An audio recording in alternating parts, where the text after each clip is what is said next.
Welcome and hello. My name is Dawn Eshelman, and I'm head of programs at the Rubin Museum of Art in Chelsea, New York City. While our museum is temporarily closed and during these uncertain times, we want to stay connected with you. So we will be sharing previously recorded meditation sessions. For more resources and inspiring content, head to rubinmuseum.org/care package. We hope you enjoy, and we look forward to returning to our regular mindfulness meditation program as soon as we can. Take care.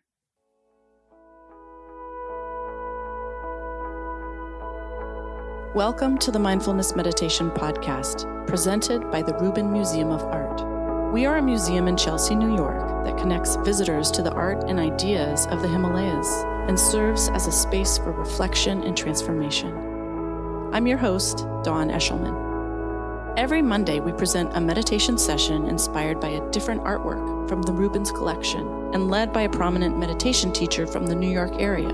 This podcast is a recording of our weekly practice. In the description for each episode, you will find information about the theme for that week's session, including an image of the related artwork. Our Mindfulness Meditation Podcast is presented in partnership with Sharon Salzberg and teachers from the New York Insight Meditation Center, the Interdependence Project, and Parabola Magazine. If you'd like to join us in person, please visit our website at rubinmuseum.org/meditation. And now, please enjoy your practice. Kate Johnson is here with us today again. She teaches mindful yoga in the New York City public schools and Buddhist meditation at the Interdependence Project. She holds a BFA in dance from the Alvin Ailey School of Fordham University and a Master's of Performance Studies from NYU. She's trained at Spirit Rock Meditation Center, the Interdependence Project, Laughing Lotus Yoga, and the Presencing Institute. And she's just recently announced that she is working on a book about waking up to power and oppression as a spiritual practice. And that will be published by Parallax Press in the fall of 2017. Please welcome back, Kate Johnson.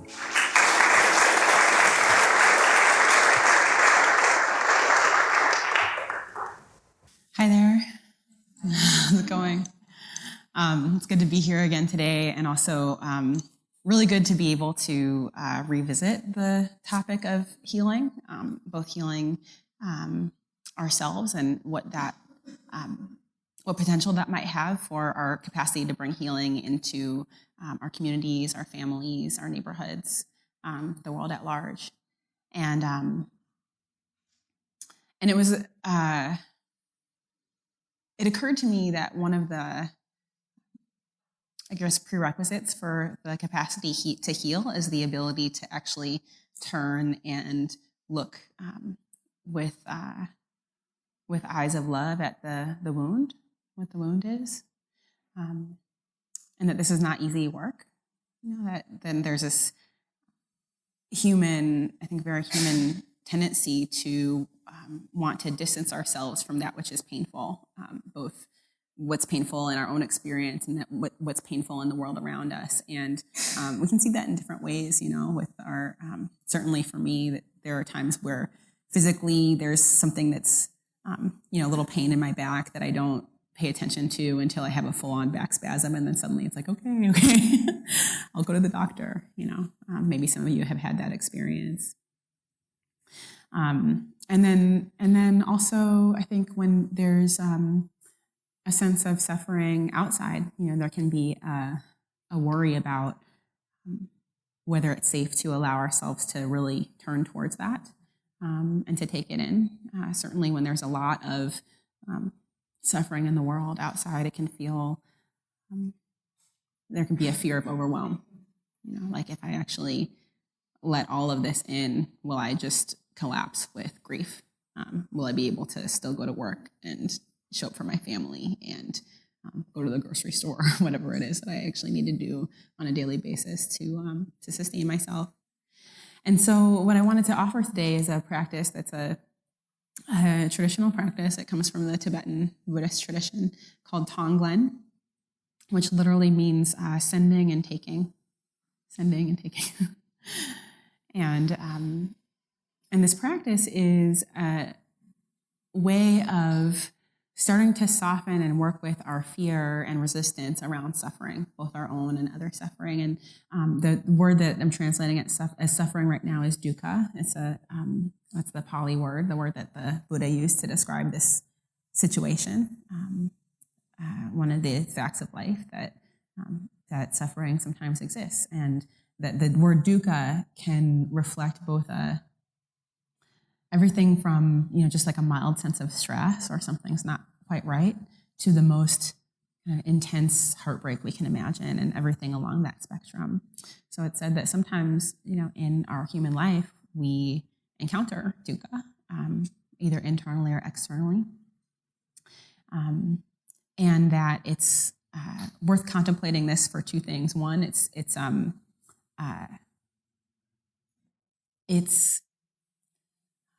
something that if we are continuously running away from, we actually, it becomes more painful. But there's something about not only the initial pain, but also the resistance to that pain that actually produces more discomfort and stress and dis-ease.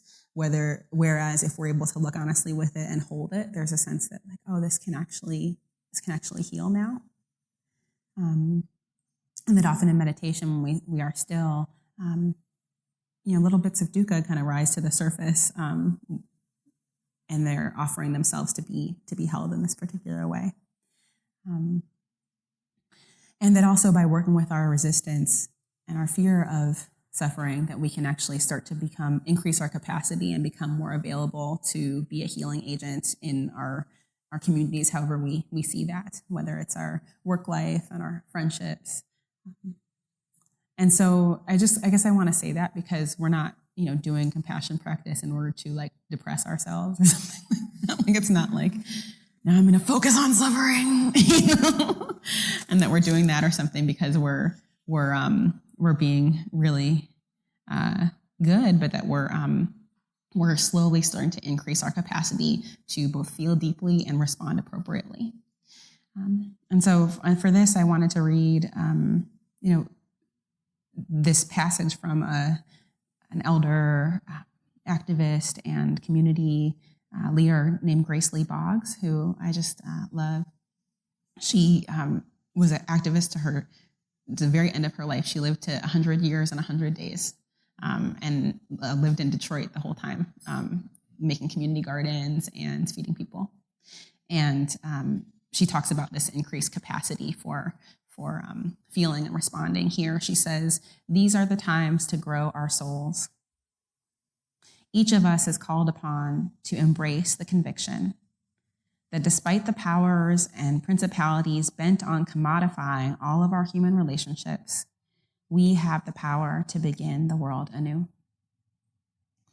I've been reading that every day to remind me of the tremendous power of compassion. And I guess I want to say before going into this practice that there's a way in which we can approach compassion practice with a really sense of balanced mindfulness. Some might refer to this quality as bringing in the quality of equanimity along with compassion. And that's because, the growing of the heart, the growing of the soul in compassion practice is a gradual path, and that it's not the kind of path where we kind of throw the gates open or bring it all in, that we can actually have a negative reaction to that, and our whole kind of heart can clamp down because it's too much. And so to balance compassion, we bring in the quality of equanimity, which there are certain phrases that are sometimes used, but what I'll suggest today and what we'll start with is accessing equanimity through a feeling in the body of the body being solid. Sometimes it's suggested that we sit as a mountain, the body resting on the earth. Yeah. So we have a sense of support and stability and safety that's offered through the ground itself that we can access and rely on. And that there's a certain kind of spatial relationship that we're exploring with the contemplation. So you've probably noticed that with awareness, there's a way in which you can focus in really tightly on a detail, and kind of get really, so that almost like an aperture on a camera lens. Like it can get very small and detailed, or it can get very wide and spacious, where we have a like kind of panoramic sense of what's going on. And so when things start to feel kind of too tight or too overwhelming, it can be very helpful to lean back into awareness, into this more kind of equanimous, wide view type of awareness. So I'll just invite you as you go through the practice to pull back at any time if it feels like it's too much, or also to work with the breath as a way to ventilate the experience. So we'll go ahead and dive into practice. We'll be practicing for about 20 minutes, and the first half we'll do a kind of equanimity, mindfulness of breathing practice, and the second half I'll guide some contemplations around compassion, sending and taking. And so for this, you can go ahead and lower your gaze or close your eyes if it feels okay. And the feet can be resting on the floor if possible. Hands can be palms down or up or clasped in the lap, but somewhere where the hands feel like they can really rest.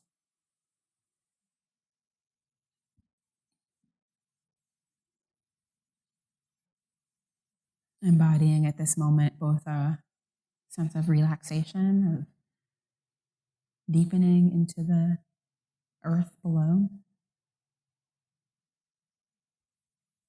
and then also a sense of openness or spaciousness.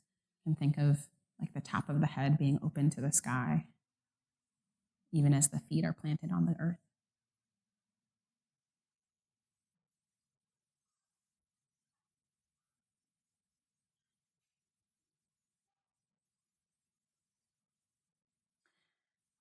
And then starting to either feel into, or if the visualization is accessible to you, to visualize the body as a mountain. This is the metaphor for equanimity.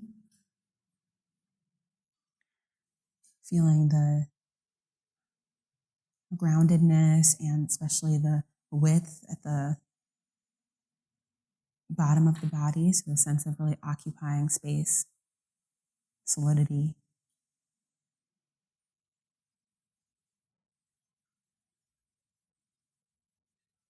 And then as you move up and in towards the peak of that mountain where the head is, that there's a real sense of clear air, cool air, so much space.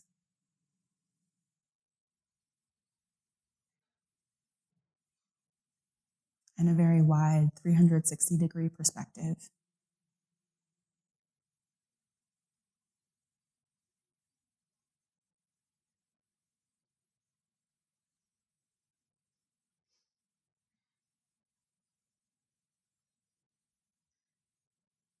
And so I'll invite you to stay in touch with this felt sense of the body as a mountain, of sitting as a mountain, as you start to work with sensations of breathing. If the visualization is really working for you, you might even imagine the breath as wind, blowing one direction, blowing the other direction over the top of the mountain.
So from time to time, just noticing where the awareness is, and then inviting that image and that sense of sitting as a mountain and the awareness of breathing to come back into the foreground of the experience.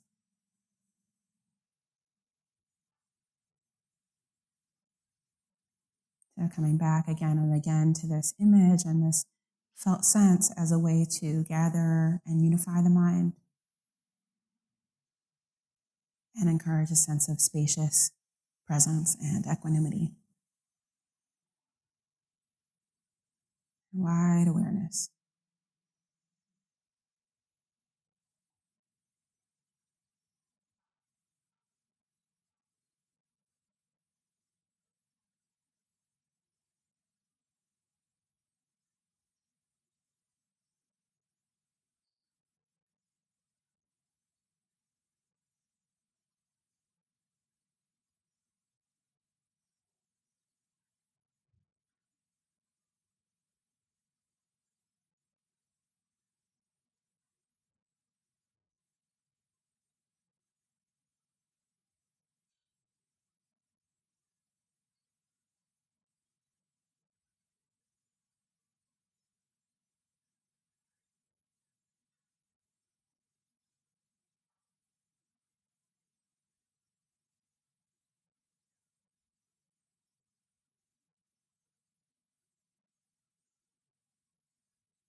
As we sit, thoughts and emotions will come and go, other body sensations. See if you can observe them as if looking at features of a landscape. But then still allow the sense of the body as mountain, feeling the breath as body to be the most prominent thing in your awareness. So, sense of loyalty to that image and that feeling.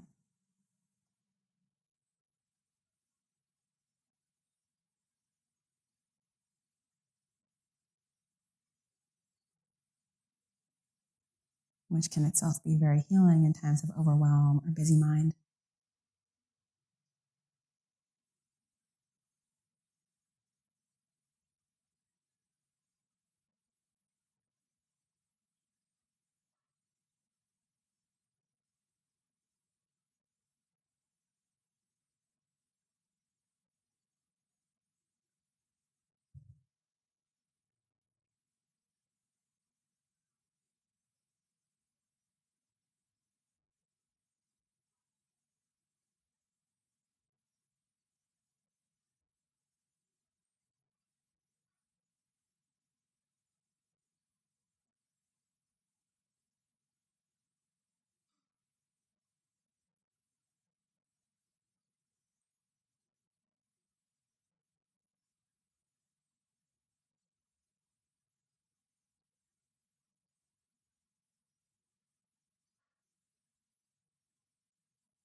Body solid like a mountain, and the mind wide like the sky, and feeling the body breathing.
And so now I'll invite you into the compassion contemplation, Tonglen. And we'll start by just continuing to allow the awareness to be wide and the body feeling to be solid.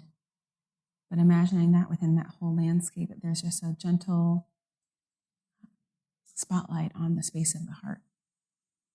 So if you can get a sense of the whole body still, but a special focus on the heart space. Not needing to go in with a sharp probe or anything, but just letting the awareness gently illuminate the space of the heart.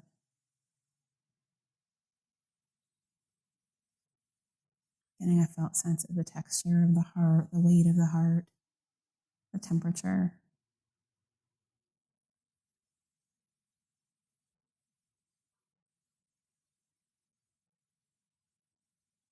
Taking the attitude that whatever's present in the heart is a perfect place to start to practice, whether it's a lot of sensation or not a lot.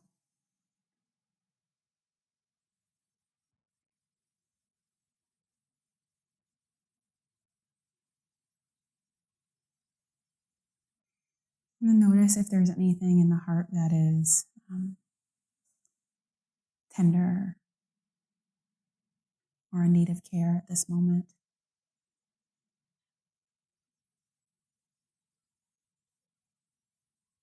Some place of discomfort or worry or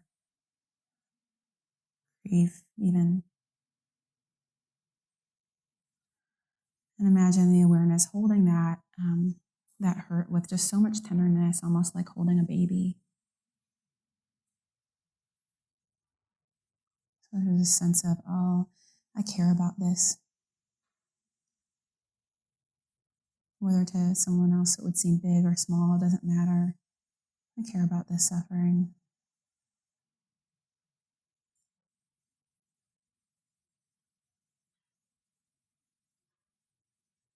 And then we'll move into the ascending and taking part, which is as you breathe in, to actually kind of breathe in deeply to the space of the heart that suffers, breathing in any constriction, any resistance, any hurt, And then as you breathe out, breathing out spaciousness and openness and clarity and ease. So again, breathing in any discomfort, and deepening into any hurt place as you breathe in, and breathing out spaciousness, openness, clarity into your own heart and into the world. So we'll do that a few times on your own. Breathing in, not resisting any constriction. Breathing out openness, spaciousness, peacefulness.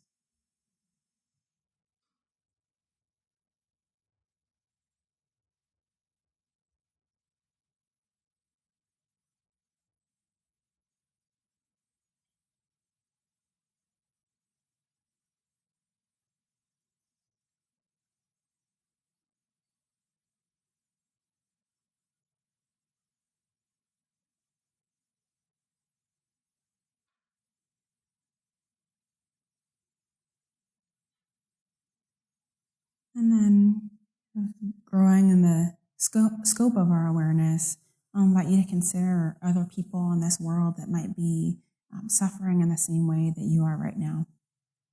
Other people who have had similar experiences, who are also working with the same type of suffering. And just expanding your awareness to include all of them.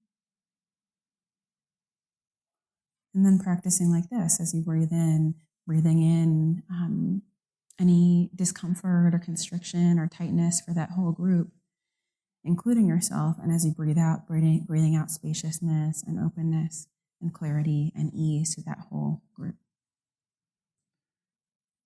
Breathing in difficulty, breathing out spaciousness, openness, peace, and ease, so that we're actually transforming the qualities of that energy with our own heart, and dismantling our resistance to be with what hurts.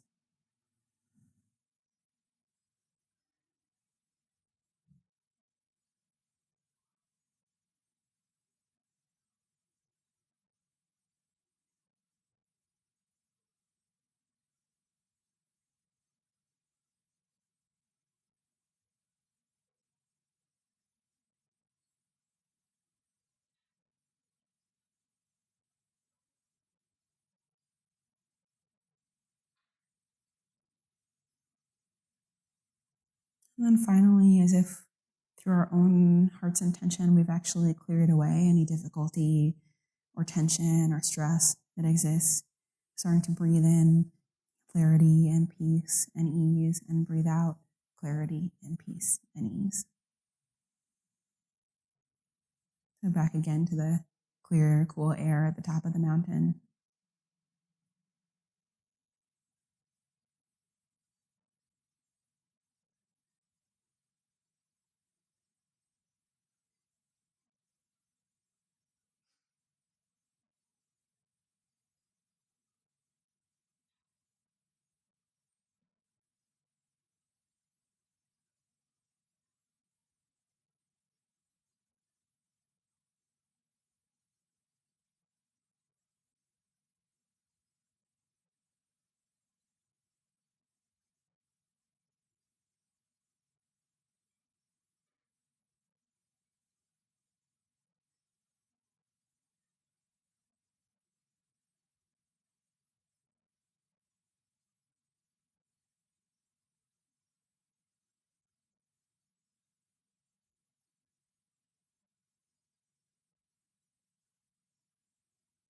And then we'll start to move towards closing the practice by letting go of that visualization, and just feeling into what the body feels like right now, sitting in this chair.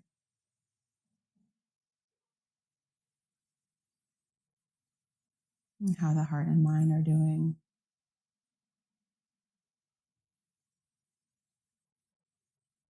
And if there's any person or group of people that you'd like to dedicate the kind of benefits of your practice today, if there's a group of people that you'd like to invite into your heart at this moment, or an individual person who can use some love, just hold them in your heart for a few seconds, energetically sharing the benefits of your practice with them.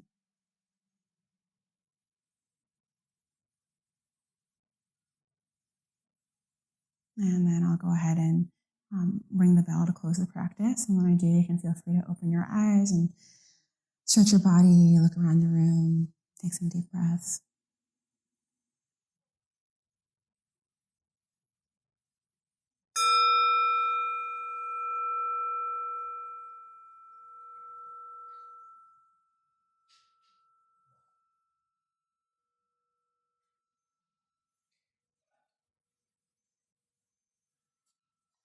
I'll just bow to your practice. Thank you so much for joining today. And may you be well, may you have all the strength that you need to meet whatever challenges.